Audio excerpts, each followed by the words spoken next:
Roberto Ariotti da Adro, Brescia e Franco Vicentini da Schio, Vicenza. Matrimonio lombardo-veneto per salvare la fonderia Anselmi di Campo San Piero. Il rogito dal notaio è fatto e nasce la Anselmi Casting SRL, 50% delle quote alle fonderie Ariotti, 50% alla VDP di Schio.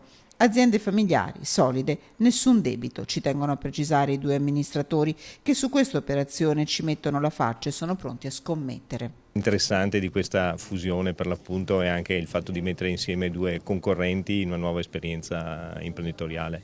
E contiamo su un rilancio importante dell'azienda, chiaramente il primo anno sarà un anno di sofferenza, però poi speriamo per il futuro, insomma siamo molto ottimisti. Il futuro è partito, il piano di rilancio scritto.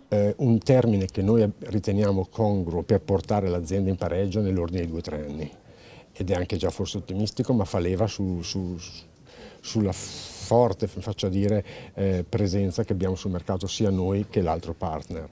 Tutti assorbiti nella nuova società e dipendenti della Anselmi che per il loro posto di lavoro, sindaci del Campo San Pierese a fianco, avevano ingaggiato una strenua lotta. Si partirà con 2 anni di contratto di solidarietà, ma il valore delle lavorazioni e la competenza degli addetti sono stati tasselli determinanti dell'operazione. È uno degli asset principali che ci sono lì dentro e è uno dei motivi per cui tutto il blocco della struttura si è ritenuto possibile trattenerlo e si crede fermamente di poter dare una prospettiva a tutti. Si ripartirà da produzioni consolidate, pressa, fusioni per industrie e soprattutto componenti per le energie rinnovabili come i mulini a vento. La prossima settimana Roberto Ariotti volerà in Scandinavia e presenterà il nuovo soggetto che punta ad affacciarsi all'Europa e all'estero più che mai, ma le radici sono salde a Campo San Piero, assicura.